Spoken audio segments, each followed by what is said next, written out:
Next एक question देख लेते हैं हम लोग एलिवेशन इन बॉइलिंग पॉइंट के ऊपर.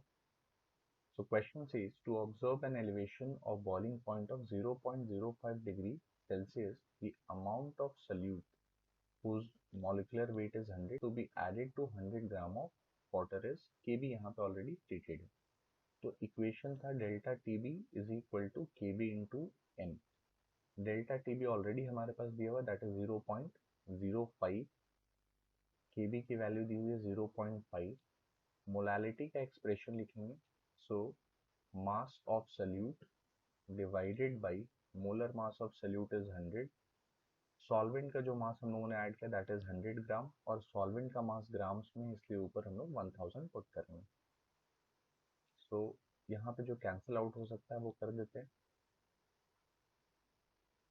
सो 0.05 is equal to 0.5 times of ms upon 10. So this means ms will be equal to 0.05 upon 0.5 into 10.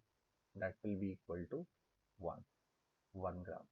Therefore 1 gram of solute has to be added. Answer यहाँ पे हो जाएगा ऑप्शन सी 1 gram.